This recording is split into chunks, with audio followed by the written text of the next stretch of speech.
बिस्मिल्लाहिर्रहमानिर्रहीम। अस्सलाम वालेकुम। सोशल साइंसेज सेमेस्टर वन, इसके सेकंड वीक का टॉपिक है स्टेट, जिसके अंदर हमने मॉडर्न स्टेट को पढ़ना है और फिर उसको लिंक करना है कॉलोनियलिज्म के साथ। इसका कॉलोनियलिज्म के साथ लिंक और कॉलोनियलिज्म के जो इम्पैक्ट्स हैं, ये हम सेकंड लेक्चर के अंदर करेंगे। फर्स्ट लेक्चर के अंदर हम सिर्फ स्टेट को देखेंगे कि मॉडर्न स्टेट क्या होती है, इसके फंक्शंस क्या होते हैं। तो सबसे पहले हमें ये देखना है कि स्टेट क्या होती है। स्टेट बेसिकली एक ऐसा बॉडी है, एक ऐसी एंटिटी है कि जिसके पास अपनी पॉपुलेशन हो, जिसके पास फिक्स्ड टेरिटरी हो, जिसके पास गवर्नमेंट हो और उस टेरिटरी के ऊपर उसके पास सुप्रीम पावर भी हो, तो उसको हम कहते हैं स्टेट। स्टेट कोई नया कंसेप्ट नहीं है, बल्कि ये कंसेप्ट जो है ये हज़ारों साल पुराना है। आज से कोई 2500 साल पहले यूनान के अंदर, यूनान जो कि यूरोप का एक कंट्री है, वहाँ पर 158 छोटी छोटी स्टेट्स पाई जाती थी। ये स्टेट जो थी इनकी बाउंड्रीज फिक्स होती थी, तो इनको हम कहते थे ग्रीक सिटी स्टेट्स। सिटी इसलिए कहते थे कि ये मॉडर्न डे के सिटीज़ की तरह से थी, कोई बहुत बड़ी इनकी टेरिटरी नहीं होती थी। तो हम इनको ग्रीक सिटी स्टेट्स कहते हैं और इनकी इनकी तादाद 158 थी। बाद में ये ख़त्म हो गई और दुनिया का सिस्टम जो है वो एम्पायर सिस्टम में कन्वर्ट हो गया और दोबारा से 17th सेंचुरी में दोबारा से रियासतें इस्टेब्लिश हुई। यहाँ पे 16 लिखा हुआ आपको नज़र आ रहा होगा, 17th सेंचुरी है।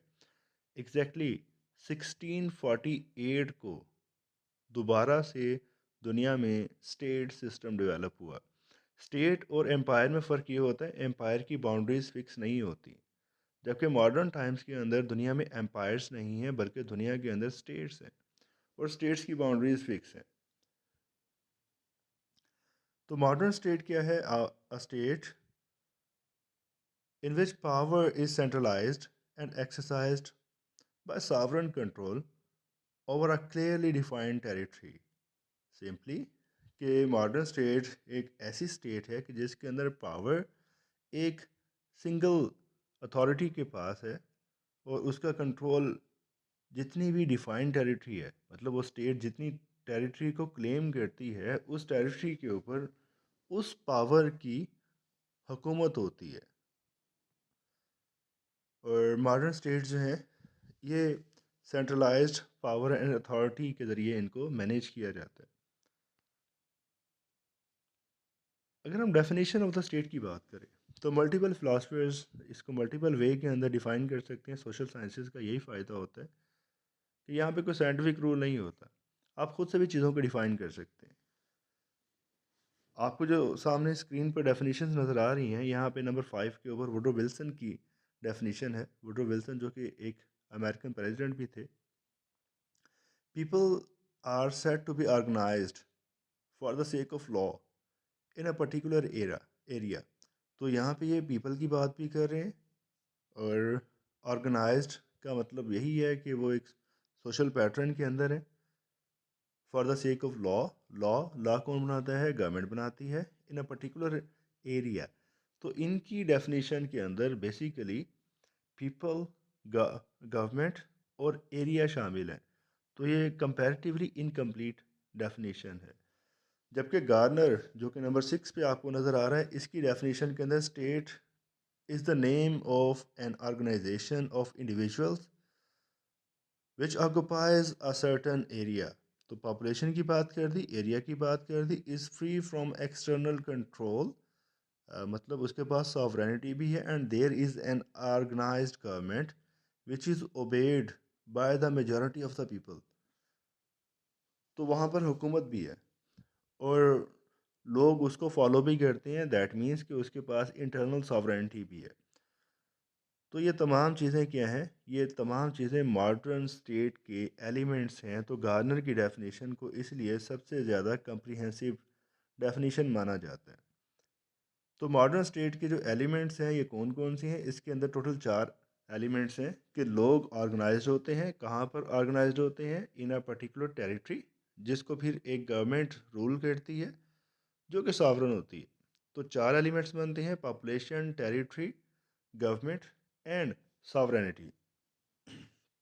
अब हम इन 4 एलिमेंट्स को वन बाय वन डिस्कस करते हैं।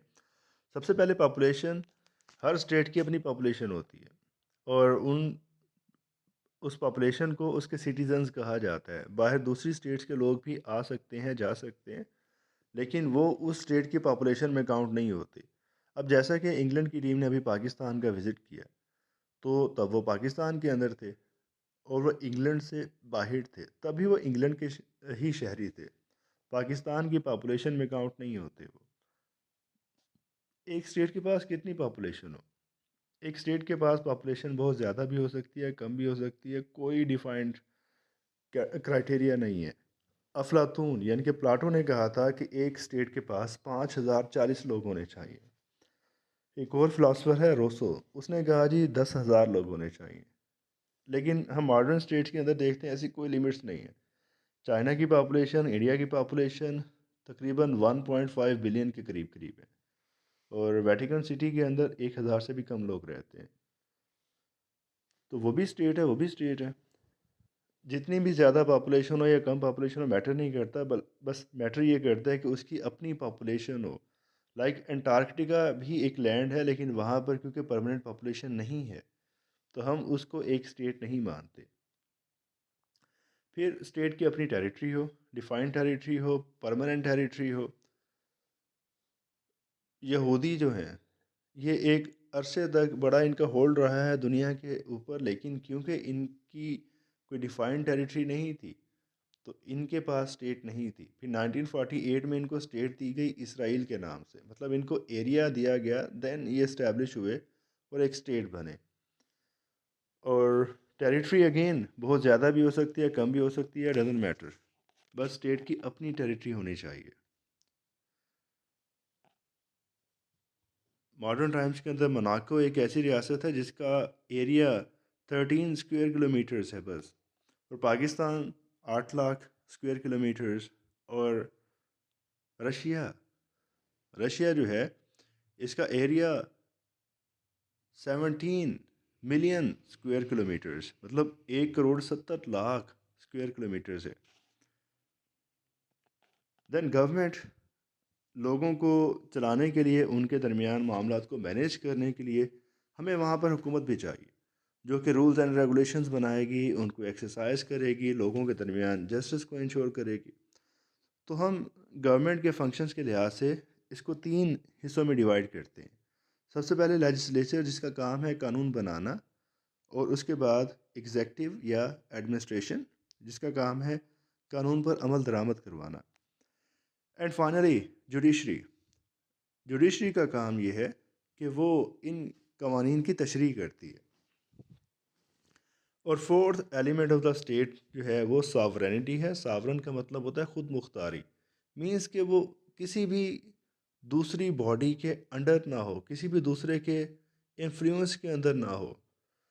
तो एक स्टेट जो है वो सॉवरन होती है, खुद मुख्तार होती है। कश्मीर के पास टेरिटरी है, पॉपुलेशन है, गवर्नमेंट भी है, लेकिन खुद मुख्तारी नहीं है, वो आज़ाद नहीं है, वो अपने डिसीजंस खुद नहीं ले सकता। और सॉवरेनिटी के दो एस्पेक्ट्स होते हैं, internal and external. Internally state के अंदर बहुत सारे लोग रहते हैं, बहुत सारी ऑर्गेनाइजेशंस होती हैं, बहुत सारे इदारे होते हैं, लेकिन उन सब के ऊपर सुप्रीम क्या होता है? सबसे ऊपर अथॉरिटी किसकी होती है? स्टेट की होती है। और एक्सटर्नली का मतलब ये है कि स्टेट के बाहर के जितने भी मामला हैं, दूसरे मुल्कों के साथ रिलेशनशिप्स हैं, कोई एग्रीमेंट्स हैं, इंटरनेशनल ऑर्गेनाइजेशंस हैं, इन सब के अंदर स्टेट इट्सेल्फ मूव करती है, वो दूसरों के इन्फ्लुएंस में नहीं आती। फाइनल डिसीजंस जो होते हैं वो स्टेट ने खुद लेने होते हैं। तो इसको कहा जाता है एक्सटर्नल सॉवरेनिटी। तो इन तमाम चीज़ों से मिलकर स्टेट बनती है। और मॉडर्न जो स्टेट है इसके फंक्शंस की अगर हम बात करें तो ये मॉडर्न स्टेट को वेलफेयर स्टेट भी कहा जाता है। मतलब ये कि मॉडर्न स्टेट लोगों की बेहतर ज़िंदगी के लिए काम करती है, उनको बेहतर ज़िंदगी देने के लिए काम करती है। तो हम इसको टोटल 8 फंक्शंस में डिवाइड करते हैं। Number 1, defence. जो मॉडर्न स्टेट है वो लॉ एंड ऑर्डर इंश्योर करती है ताकि लोगों की ज़िंदगियाँ महफूज रहें, तो उसके लिए पुलिस मैनेज करती है। इसके साथ साथ बाहर से भी कोई आके उनकी ज़िंदगियों को ख़तरे में ना डाले, स्टेट के वजूद को ख़तरा ना हो, तो उसके लिए डिफेंस फोर्सेस को रखा जाता है। तो मॉडर्न स्टेट क्या करती है? मॉडर्न स्टेट इंश्योर करती है कि लोगों की लाइफ, लोगों की प्रॉपर्टी और लोगों के राइट्स जो हैं वो महफूज रहें। Number 2, judiciary. लोगों और हुकूमती इदारों के दरमियान या हुकूमती इदारों के दरमियान अगर मसले मसाइल हो जाएं तो उनको हल करने के लिए, उनको पीसफुली हल करने के लिए जुडिशरी मैनेज की जाती है, जिसको हुकूमत मैनेज करती है, जिसको स्टेट चलाती है, ताकि स्मूथली स्टेट के सारे फंक्शंस परफॉर्म किए जाएं। Than enterprises. जो मॉडर्न स्टेट्स हैं ये बहुत सारे इदारे बनाती हैं जिनके ज़रिए ये लोगों को सर्व करती हैं। अब पाकिस्तान के अंदर अगर हम बात करें तो बैतुल माल है, पीआईए है, रेलवे है, ये सारी चीज़ें क्या कर रही हैं? एजुकेशन डिपार्टमेंट है, हेल्थ डिपार्टमेंट है, गवर्नमेंट जो है वो हॉस्पिटल्स बना रही है, गवर्नमेंट यूटिलिटी स्टोर्स चला रही है। ये सारी चीज़ें क्या है? ये सारी चीज़ें एंटरप्राइजेज़ हैं जो कि लोगों को सर्व करने के लिए गवर्नमेंट इनको क्रिएट करती है, मैनेज करती है। और ये प्राइवेट ऑर्गेनाइजेशंस भी होती हैं, एंटरप्राइजेज़ भी होती हैं, तो गवर्नमेंट उनके ऊपर भी नज़र रखती है ताकि वो भी लोगों को एक्सप्लॉइट ना करें। Social welfare. गवर्नमेंट जो है वो सबके लोगों की, सब लोगों की बेहतरी के लिए, भलाई के लिए काम करती है। लोगों को हेल्थ, एजुकेशन, इस तरह की जो बेसिक नीड्स होती हैं वो पूरी करने के लिए हेल्प आउट करती है। इंफ्रास्ट्रक्चर बनाती है, सड़कें बनाती है, मोटरवेज़ बनाती है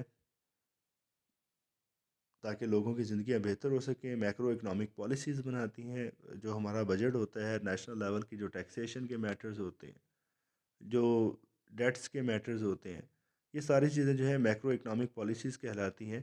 ये स्टेट के अंदर जो है वो स्टेट ही इसको मैनेज करती है, और इसका इम्पेक्ट जो है वो माइक्रो इकनॉमिक लेवल पे होता है, लोगों की इंडिविजुअल लाइफ के ऊपर होता है, फैमिली लाइफ के ऊपर होता है। सोशल जस्टिस प्रोवाइड की करती है। सोशल जस्टिस के अंदर सब लोगों के लिए इक्वल अपॉर्चुनिटीज़, ये सबसे ज़्यादा इंपॉर्टेंट होता है। And control of the monopoly. Government ये इंश्योर करती है कि कोई भी दूसरा इदारा जो है वो इतना स्ट्रॉन्ग ना हो जाए कि लोगों की ज़िंदगियों के ऊपर उसके नेगेटिव इम्पैक्ट्स आना शुरू हो जाए, वो लोगों को एक्सप्लॉयट करना शुरू कर दे। तो अगर हम वेरी शॉर्ट डिफ़ाइन करें तो गवर्नमेंट जो है ये as a producer of goods and services काम करती है, as a supplier of goods and services काम करती है, एंड फाइनली एक रेगुलेटरी सिस्टम है जो कि स्टेट के अंदर आने वाले हर शख्स, हर एंटरप्राइज, हर इदारे, सब कुछ जो भी स्टेट के अंदर आता है सबके ऊपर एक रेगुलेटरी बॉडी, सबको मैनेज करने वाली बॉडी क्या है? वो स्टेट होती है। तो ये बच्चों आपका टॉपिक है मॉडर्न स्टेट का, जिसके अंदर हम ये देखते हैं कि स्टेट क्या है, इसके एलिमेंट्स क्या हैं और इसके फंक्शंस क्या होते हैं। एग्ज़ाम्स के अंदर जो क्वेश्चन आएगा उसके मुताबिक हमने अपने आंसर को फ्रेम करना है। अगर क्वेश्चन ये हो कि मॉडर्न स्टेट पर नोट लिखें, फिर हम सिंपली उसके एलिमेंट्स को डिस्कस करेंगे और उसके फंक्शंस की डिटेल्स में नहीं जाएंगे।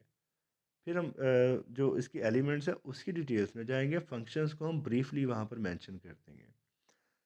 That was all. कोई क्वेश्चन हो तो पूछिएगा। Thank you so much. अल्लाह हाफिज़।